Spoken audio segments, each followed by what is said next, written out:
you so much for tuning into Journey with Christian D. Evans podcast. I am your host, Christian D. Evans. And guys, we have someone very special going from an NHL player, hockey player, to I a wish. musician. To all of a sudden now, my friends, a businessman. I will tell you, he is. I'm just so excited to have and really dive into his story, his journey, but also the impact that he's making for his clients. He, like I mentioned, he was he wanted to become an NHL goalie. He decided it was time to move on. In 2019, he made a similar decision to move on from his second dream, and he actually was he had multiple top 40 singles at country radio, being nominated for multiple Canadian country music awards, and playing in front of thousands at the largest country music festivals in the country. This man, it was time to focus on his most important dream of all, being the best husband and the father he could be. And now he runs a branding coaching company at Heart Creative Co. My friend, Bryton Journey. How you doing, my man? Great. Thanks so much for having me, Christian. Hey, I'm really looking forward to it. And I mean, obviously going from a hockey player, professional, well, you weren't professional, but you did obviously pursue that, to then going to country music, to obviously building a massive brand now and a company. What did that journey look like, man? Yeah. I mean, growing up, here in Canada, I feel like it's almost every Canadian kid's dream to play in the NHL. Growing up, I always found the goalies fascinating. I thought the masks, the gear was all really cool. So that was the main focus, ever since I was a kid. That was the dream kind of growing up. Ended up being fortunate enough to go play junior A hockey in British Columbia and did that for 2 years. And throughout that was also touring schools in the US. So, in the Boston area, in Denver, in Minnesota, kind of looking at the NCAA route. And there was definitely opportunities to kind of go and do that. I got to a point where the game wasn't what it used to be for me. I didn't feel it in my heart that was where I was supposed to be. And I always had this other passion and almost like an escape, which was music. I loved writing music. I loved learning guitar and playing songs and piano and all that kind of stuff. And actually, when I wasn't on the ice and I was at my billet's house, that's exactly what I would be doing. I'd be kind of learning songs or writing songs. So it was always something that I was doing, but never actually, took the initiative to actually explore what a career would look like in that. And so it was halfway through my last season. I went, okay, after this season's done, I'm done playing hockey. And the two things I did was I got registered for university to get my marketing degree, and then purchased a ticket to the Canadian Country Music Awards and just tried to network and meet as many people as I could and understand as much about the business as I could. And then from there it was, writing, collaborating, meeting people, networking was a big piece of that. And then, I reconnected with an old friend who was also kind of pursuing a similar trajectory in country music or just in music in general. And we created a duo called Leaving Thomas. And for 5 years, we were kind of living the dream. We played on some of the biggest stages in Canada, in front of thousands of people. We opened for some of our favorite artists. We were kind of living out that dream of being a professional musician. And then it came to a point where, there's being a musician on the road is a tough thing to do. I mean, it's definitely put stresses on relationships and the relationships kind of closest to me. There was definitely some times where you're kind of questioning if it's the right thing to be doing, and ended up taking a step back and going, if I want to be the best dad, which I wasn't at the time, we just actually had our first son about 2 months ago. But if I want to be the best dad and the best husband I can be, being on the road 200 days out of the year might not be the best way to do that. So, transitioned into to running at Heart Creative full time and serving clients and being able to kind of still flex that creative muscle with content and brand strategy and kind of that third passion, that third love is really small business. Those owner operator businesses, I love being able to work with those. I'm sure, very much like yourself. being able to help somebody also live their dream is just something that definitely is rewarding for sure. Definitely, man. I really appreciate that. Now let's kind of dive into this. And well, first of all, congratulations on that. That's awesome. Having a little Thank you. little 2 month old. That's awesome. I bet you're still trying to get some sleepless nights a little bit, huh? Yeah, totally, but absolutely.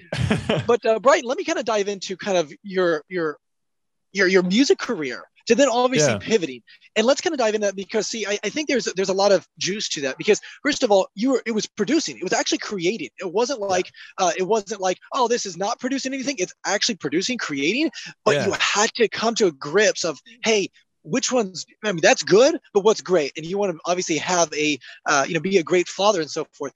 And let's just kind of walk through that decision process. How long Yeah. did it take you? And what was the point that really said, okay, I've got to, stop that process? Yeah, it's a really great question. I mean, it was something that we, my dual partner Annika and I mean, it was a little bit different too from a dynamic perspective because you had a business partner, right? So my decision definitely affected her as well. So we had a lot of conversations about it. We both, family was always number one for both of us, which was great. We were both on the same page for that. And we were fortunate enough to kind of be able to pull the curtain back a little bit on what happens behind the scenes in the industry and chat with some of the most successful artists here in Canada. And it became clear to me personally that wasn't really the life that I wanted to live on a day-to-day basis. There's definitely things that I miss about it. Most of that's just performing, and being able to, perform in front of people. That adrenaline rush is it's pretty hard to explain. And it's pretty magical, but at the same time it was going, well, that's only about 10% of my time within that, maybe even less. I mean, we would travel across the country for a 30-minute set. And you're that's 3-4 days gone in travel and promotion and all that kind of stuff for that 30 minutes of adrenaline. Right. So that was probably what started to really lead me down that road of feeling like it just wasn't the right fit anymore. And the one theme that I've been able to find multiple times in my life is if my heart or gut or instinct or intuition, whatever you want to call it, is telling me that it's not the right thing, and you're able to be in a quiet state, in a calm state, and be able to make that decision and confidently know that that's what it is. And I've just followed that. That's kind of, I don't know if it's a really tactical way to explain that. But it's true. It's just kind of listening to my heart, my gut, and go, yeah, it's time. And, I don't regret it one bit, either the decision to move on from hockey or the decision to move on from music. It's just kind of being confident in making that decision and kind of moving forward. Yeah, and that's what I found so interesting because a lot of individuals, it's easy to say no to something that's not producing, but it's very hard to say no to something that's actually producing and developing results, and you're actually seeing fruit from it. And it sounded like that path was producing. So I just give you a lot of credit because there are sacrifices, and then we've always heard you got to sacrifice, and sometimes that is sacrificing your family, and it becomes a detriment to that. So totally. I think that's really awesome. So let me ask you, when you're having those conversations with your wife, how was that to kind of come to it? Was that hard? Because let's be honest, it's like getting rid of the Harley and trading it for a minivan, right? And sometimes people have a hard time, and that's what they think. And definitely as men, they struggle with that. So I'd love to kind of dive into that a little bit further. Yeah, I mean, it's funny growing up. You're in school, like grade 3 or whatever, and you get asked the question, "What do you want to be when you grow up?" And I always found this question really hard for me because I never overly knew. I'm like, yeah, I'd want to be like playing the NHL. That'd be cool, or like musician, whatever. But the two things that I absolutely knew for sure, even in grade 3, that I knew that I wanted to be when I grew up was a husband and a dad. Like I knew that that's what was most important to me. So, I started to kind of step back and evaluate, like, what is my personal definition of success? And my personal definition of success was different than what the definition of success as an artist is. And that to me was, a really interesting exercise to go, definition of success as a touring artist, performing artist is you're on tour every year. And when you're not on tour, you're producing a record. And when you're not doing that, you're doing promotion for that record. And you're always in the state of, building that career. And obviously, for me, the professional side of my life is still something that's important to me. But at the same time, it's going, I want to be able to be home and coach my kids' team, or, be at a dance recital, or like whatever that is. Like, I want to be able to do that, because to me, that is success. Right. And, the trappings of the artist career, to me wasn't worth that sacrifice of sacrificing time with family. And I mean, that was hard at the time when we were kind of, we're having meetings with labels in Nashville, or we're playing the Bluebird, or, we're writing with some of our favorite artists, or, like that was cool. But, you start to step back and go, what is your personal definition of success? And for me, I was kind of missing out on some of that. So that was kind of the biggest reason there. And I mean, then at that point for my wife, as you asked, she didn't need to feel guilty that it was her making me stop. Right. Like it was very much my choice to make sure that I was more present, because that's what I wanted to be. And kind of put us as a couple and a team on a trajectory towards what our personal definition of success was. So, yeah. Where do you think that came from? I mean, because I think in definitely culturally, right? We're always, hey, this is what you got to accomplish. This is what you got to do. This is what you got to perform, right? And to then prioritize your family and that is quote unquote success for you, right? And identifying it. And so, where do you think that came from? Was that instilled by your parents, or just It's funny. I mean, so growing up, I'm the oldest of three. And when I was 6, my dad quit his job. He was managing sales in Canada for, a large insurance company, and he was doing really well. And they wanted him to move to Toronto.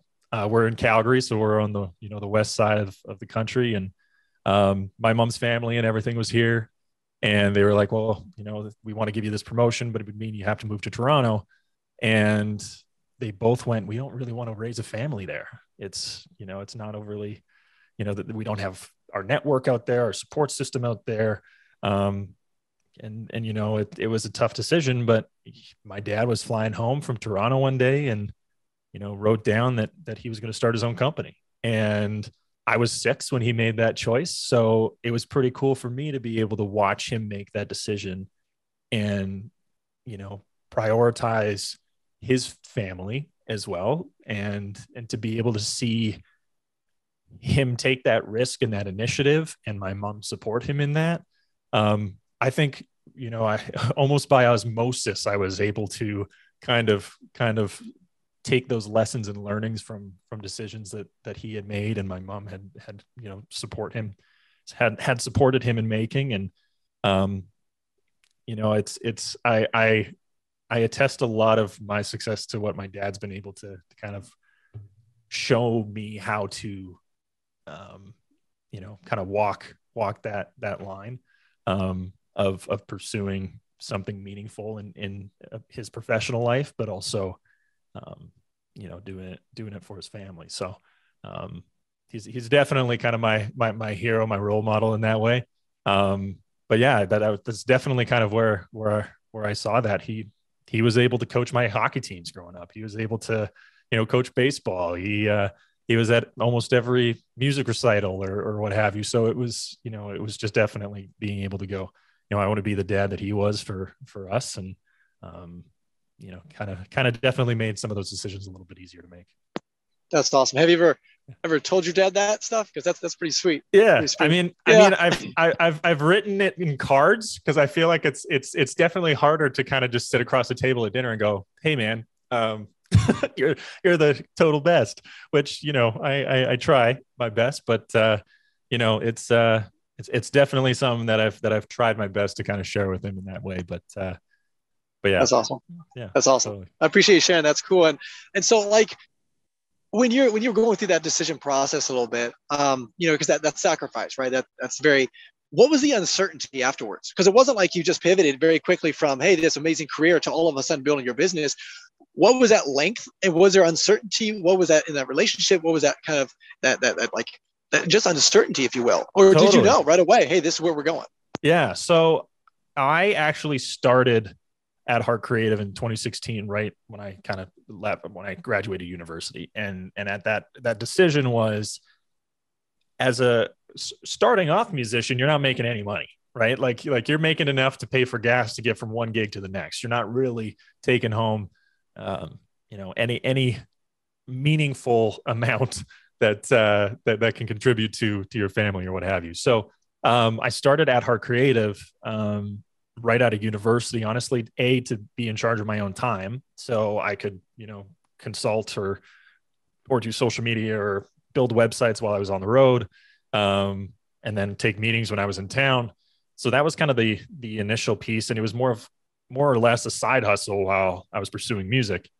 And it to me was just a natural progression to go, okay, well now that's just going to be the main thing. I'm going to kind of put 100% of my time and resources into that, and double down on it. So I had a little bit of somewhat of a cushion in that way of I'd been able to build a few ongoing clients, a bit of a reputation, some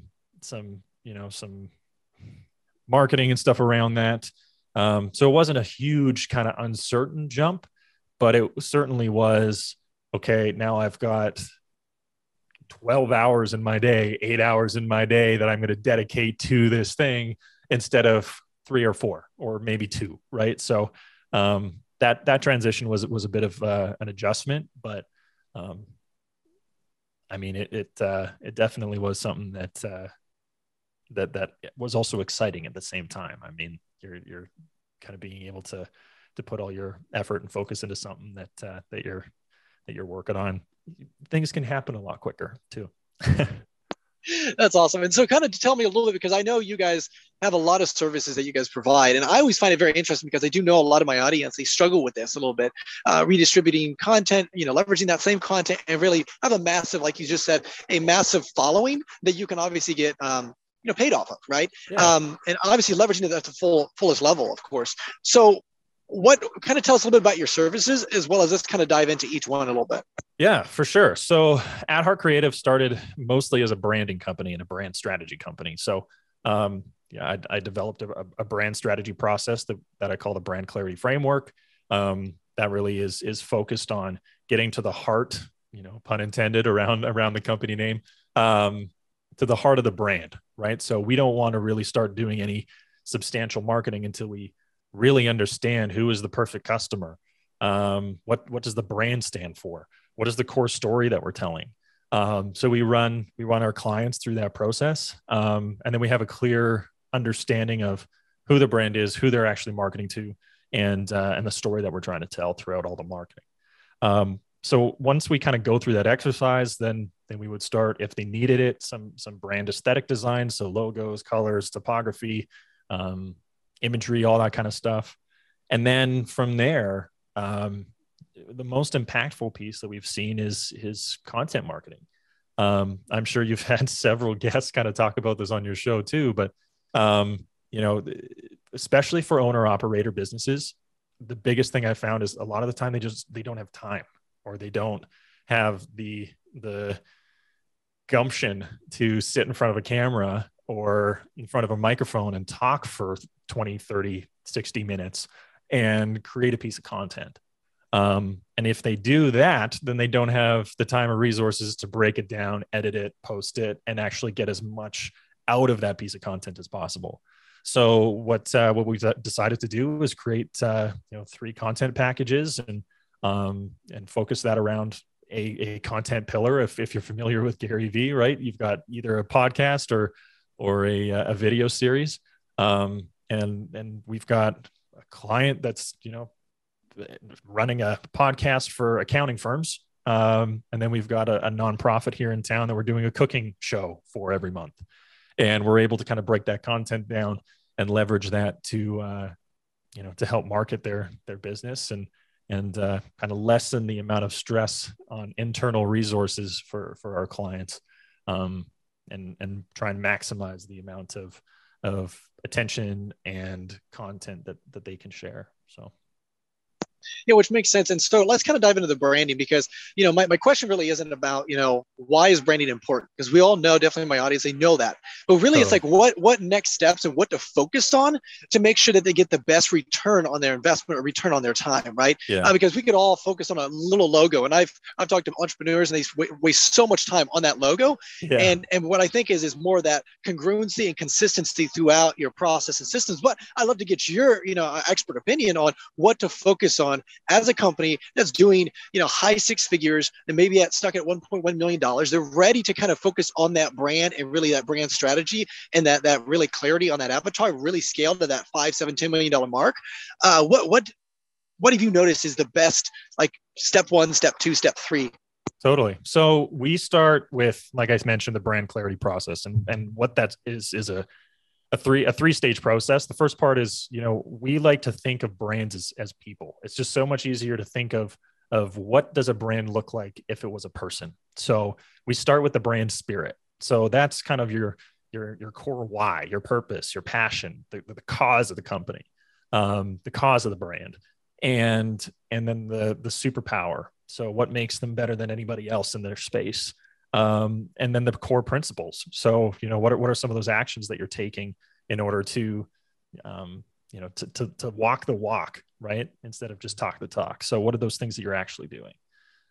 Once we figure out what the brand spirit is, then we assign a personality. So if you think of, the way brands communicate, the tone of voice that they have, you can definitely tell the difference between a Wendy's on Twitter and an A&W or a McDonald's on Twitter, right? Like the tone of voice and the personality of that brand is different than their competitors. So how do you kind of stand out and have a unique voice that represents the spirit of your brand, right? And then finally, it's your story. So I'm a huge fan of Donald Miller and his Building a Story brand framework. We kind of run through something quite similar. And really it's a matter of making sure that we're communicating the story that the customer is going through, not what the brand is overly about, right? I mean, we identify with stories that we can put ourselves in the character's shoes.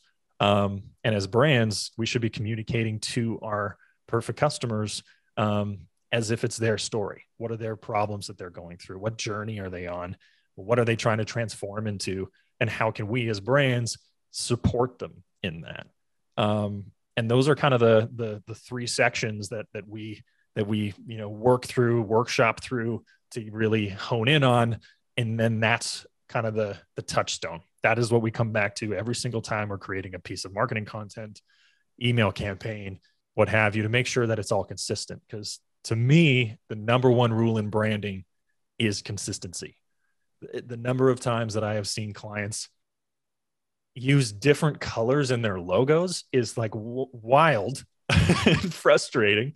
But if you don't think of it that way, you can get lost really quick. So being able to have that foundation, that touchstone, that framework that you can refer back to on a consistent basis, I've seen make a world of difference, especially when you're at the size of the companies that you're talking about that are most likely in your audience. You have several employees that are likely communicating or representing your brand in different ways. But if they're all representing your brand in different ways, you're starting to lose the effectiveness of that brand because you're losing that consistency. So. Yeah, which makes perfect sense, because I was consulting with a software company and they do B2B sales. And what was so interesting is their cadence or their personality for the email strategy was playful. And what we noticed is it was not working for the B2B because that's more professional and so forth. B2C is, playful, or going directly to, smaller business owners. That can be playful because I know Sabri Subi, his email sequences are very, very playful. It's very direct. It kind of hits you, slaps you in the face, and he can call you MFer, right? Or whatever. Yeah. And so my question though, Brian, as well is, there's a lot of like coaches, consultants, service providers, a lot of that industry right now, they are spending a lot of their time on personal brands, and then as well as obviously a company brand itself, right? Their little specific little system or process or whatever. What is your strategy? What is your thought process in building both? Should you focus on one or the other? Because like Gary Vee is a really good example. A lot of people don't know that he actually runs a marketing agency. He just knows Gary Vee as a Gary Vee. So I'd love to hear your response and which one they should focus on first. Yeah, it's funny because I was actually going to bring Gary Vee up. That's a great example. He's probably the best example in the sense that, if you watch enough of his content, you will find out that, yes, he runs Vayner X or Vayner Media, whatever he's calling it now. And I would honestly, it would depend. I think that's my answer to the question is it depends. If you're wanting to build your personal brand and then your business off the back of that personal brand, then yeah, I think the personal brand comes first. If you are wanting to build that business brand first, I would argue that you would have to kind of build them side by side. So yeah, I mean, it's a tough one. I mean, from the music perspective, I was in charge of all of our marketing. So everything from content creation, branding, graphic design, everything. And it was important for us to go through the same branding process that I would take clients through, and then be able to leverage the answers to some of those questions, and use that framework in order to best represent who we were as people as well as artists.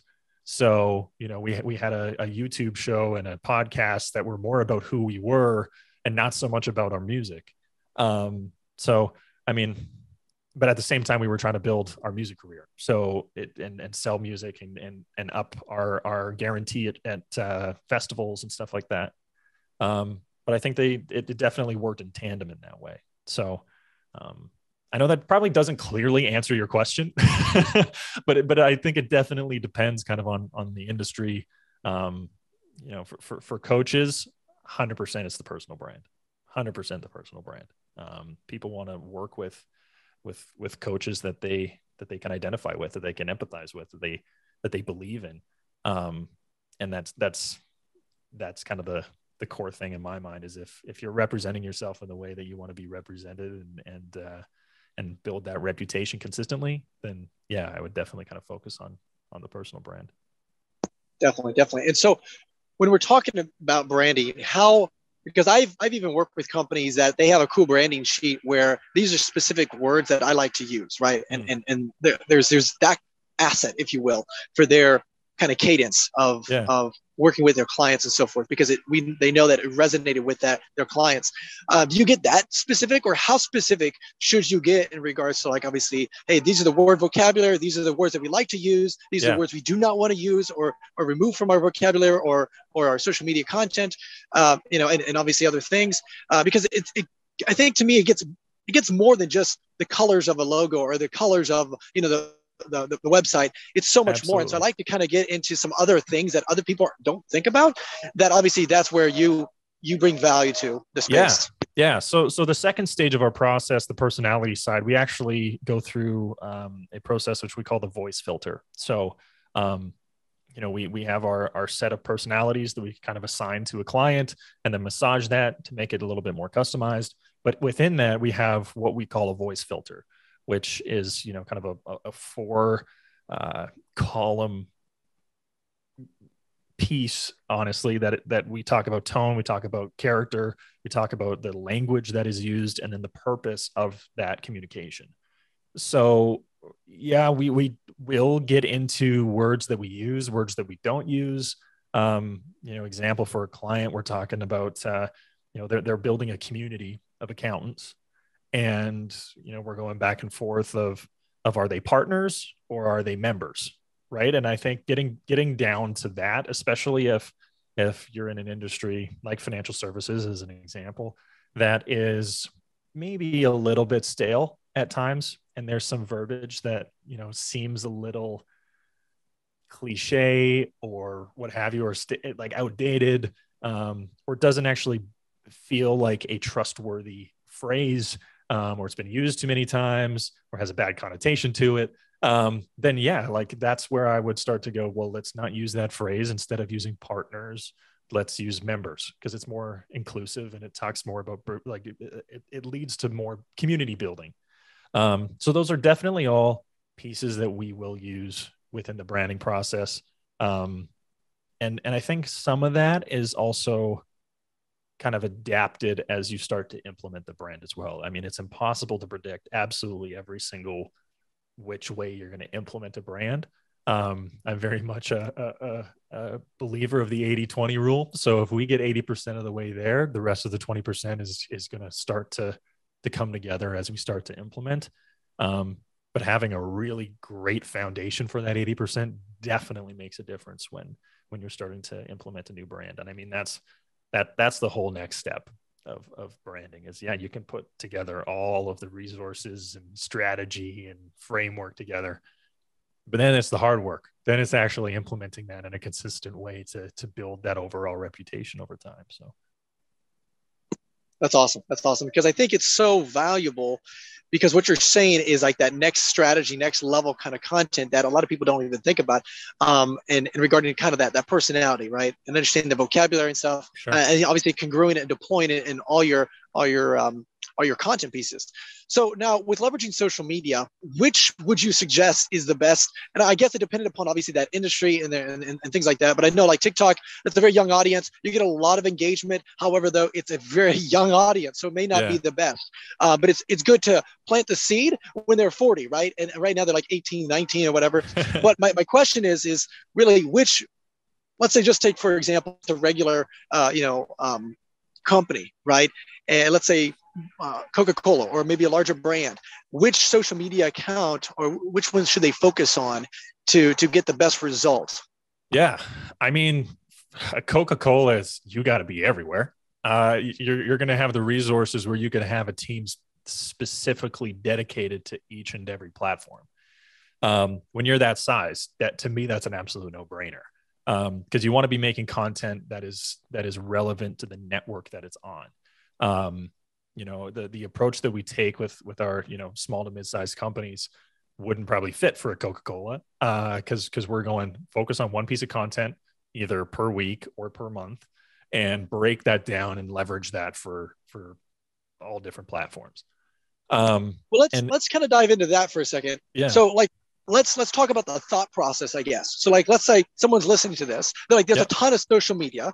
How would you go about to say, okay, this is the proper way of thinking? Okay, hey, being able to say, okay, hey, because of my business, okay, this is how I'm going to process, and I'm going to go ahead and leverage Instagram, or I'm going to leverage YouTube because that's going to be the best platform. So I guess let's talk about not really the overarching, because it depends, but maybe the thought process on how to actively say, okay, how to help these companies or business owners think through that process. Yeah. So from a tactical standpoint, if there's somebody listening right now going, I don't know what to do for social media, I don't know how to create content, I don't know where to start, I always would say, think of creating some sort of consistent show or theme, whether that be a podcast, whether that be a video series. Like, to me, those are the two main ones. I mean, if you're a really good writer, then maybe a blog, but so those would be the three. I would say, okay, well, let's focus on where is your knowledge or where is your passion, and maybe how does that relate to your business or your service offerings or products, and how can then you create something. And I would honestly just start and plan out 12. So 12 themes, episodes, that you can create. I mean, and then you've potentially have a year's worth of content there. So write out what your theme is for your show, whether that podcast or a video, blog potentially, and then plan out what those 12 episodes are, and then have maybe 3 points under each episode. and then maybe associate a guest with that episode if you're doing a podcast or a video series and you want to bring in guests and thought leaders and stuff like that. But once you do that, record those pillar pieces of content, and it doesn't have to be super fancy. You don't have to have microphones and mixers and cameras or anything like that. Like, you have your phone in your pocket, start there. And then once you have that episode recorded, post it on a pillar platform. So whether that be YouTube or I mean, I use Anchor. I think Anchor's great. It's free for publishing podcasts. And then you can have your podcast out there to every podcasting platform pretty much for free. And then you have your pillar pieces done for the month. Then you take that piece of pillar content, create 2 quote posts and 2 video clips from that. Just cut it into 60-second clips, 30-second clips. Do 2 of those, 2 quotes from your guest or yourself, and share that on social media. Like, you will be creating way more content than you would have before.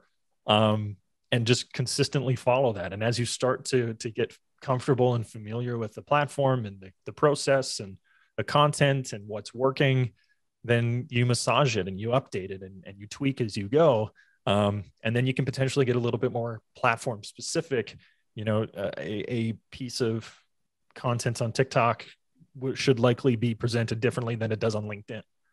But to start, I would just say, use it on all the platforms that you think your audience are on. I mean, TikTok is a great example. It's a younger audience, but it is aging up for sure. And just start there. We've got the technology in our pockets. and if you're a business owner, you probably have a laptop that you can edit on iMovie or what have you, if you really wanted to. But to me, the biggest thing is just get started. Like, just try something and see kind of what sticks, what you enjoy doing too. I mean, that comes back to my earlier conversation of, you want to enjoy it, right? You want to enjoy what you're doing. You don't want it to feel like a tedious task that you have to do. So try and think of a way that you can enjoy something as valuable to your audience and it relates to your business, service offerings, products. And if you can check all 3 boxes, then you're probably in a good spot. Yeah. What I find so interesting is, like, you know, I don't want to say that the importance of doing that, creating that, because we already know the importance of it, right? But the thing is some of my listeners probably just heard all those steps and like, oh my gosh, that's way too much, right? I just know our business owners think they're like, oh my gosh, I don't know, I don't have time for it, whatever. And what happens is you push it down, you push the can down the road. And the reality is, this is exactly what Bryton does. This is why I wanted to have him on here, because of course, that's what his service is. He's able to basically delegate that responsibility to him and his team so that you can go out there and have an incredible infrastructure system marketing strategy that's deployed for you. And you don't have to spend all your time doing all those steps that he just literally mentioned. And that's the frustration behind it. Because I understand, you know, you have to find someone on Upwork. You have to teach them. You have to train them. You have to do this. You have to find that. You have to create a system. And the reality is, he's already done it. That's why you reach out to him. You pay him a few bucks. Cool, wonderful. But guess what? Now you have a system implemented and deployed. Now, I do want to talk about, because we've all heard about content, producing content, creating, but also I want to have a strategic approach. Why should we? But not the question of why, but how to effectively get them to get a call to action to get to the next level, right? We all want emails. We want phone calls. We want what? Revenue. We want more income coming into our business. Absolutely. And so the reality is, how do I do it strategically to gather that right revenue? Because I think a lot of people just think creating content, okay, cool. And they start doing it, but there's no strategic approach to it. And obviously having that approach and having that kind of strategy. So I'd love to get your response on that. Yeah, absolutely. It's a great question. And honestly, we look at the funnel approach just like any other marketer should, right? You're thinking of where does that content live within that funnel? So a lot of the time, that top level of the funnel, grabbing attention, potentially getting new eyeballs on your content, seeing your business, your products, your service offerings is at the top. So that's going to likely be your podcast episodes, your YouTube videos, your social media postings. Like, that's where that's going to live. But it is essential to then move some of those eyeballs that are watching down to the next level of the funnel, which is going, that sounds interesting.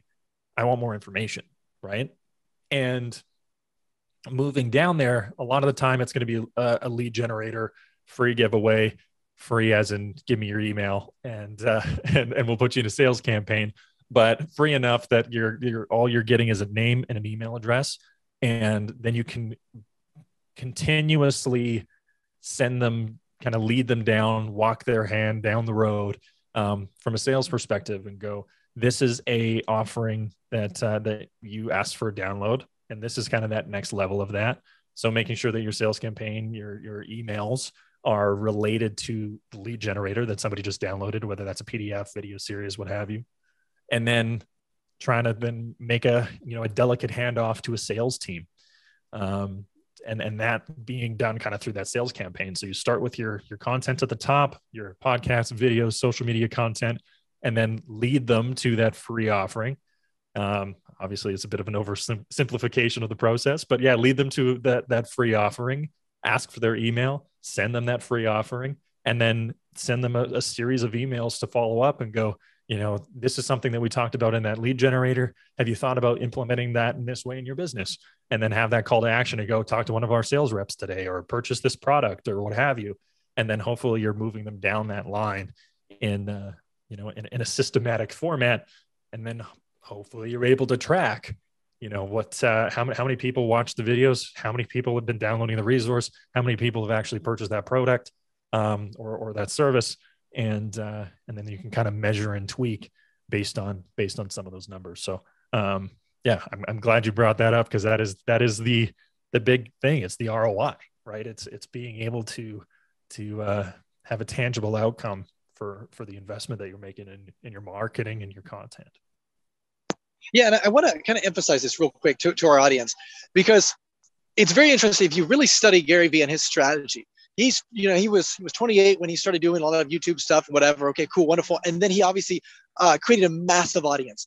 But when he started getting into NFTs, guys, he actually created almost $100 million asset because of his audience, because his audience is sitting there on YouTube, on Google, on LinkedIn, on all sorts of different strategies. He's built enough credibility that all of a sudden, when he comes out with a new product or a new offer, all of a sudden he's able to deploy that, and boom, all of a sudden he can get almost 5-10. Now that's $100 million right there in NFT content, right? And so my point is sometimes we have to think the long game, and that content strategy is the long play. Sometimes you may not see the return on investment literally within a 30-day, 60-day kind of turnover frame. Hey, but that's okay, because you have to understand these are assets long-term and they play out. And that's why I appreciate this conversation. This is awesome. Now let's talk a little bit about this, because I'm a big believer in taglines, and I just want to get your expert opinion on taglines and how important that is. Maybe at the end, maybe out the front. If you look at any of Gary Vee, or even like McDonald's or Coca-Cola, if you think about those companies, you always think about the polar bears for Coca-Cola. You think about do for McDonald's and all those things, right? And even Geico, for example, we can save you 20% or more on the car insurance, right? The same stupid thing over and over again, but it works. So my question is to you is how effective that is, and then as well as is that important, definitely at the beginning and creating that kind of tagline, if you will. Yeah. It's a great question. And I do get that often, especially in branding conversations. And it's tough. I think for smaller businesses, a lot of the time you just need to be clear enough on what you actually do. I think there's a lot of smaller businesses that their taglines have nothing to do with the service offering that they have, or how they improve their clients' lives or their customers' lives. And it's just trying to be witty. If you're being too witty, you're not being clear enough. And if you're not being clear enough, you're missing out on the opportunity to educate a client or a customer on what you do. So I think there's definitely a balancing act there of a McDonald's, as an example. They had put a smile on forever, right? They had put a smile on, everybody, come on, put a smile on. Like that was their thing forever. And then they transitioned to ba-da-ba-ba-ba, I'm loving it. And now all you have to do is hear the ba-da-ba-ba-ba, and you know exactly what that is. I mean, Intel has it's one note, I'm pretty sure. It's at that level, it's about familiarity.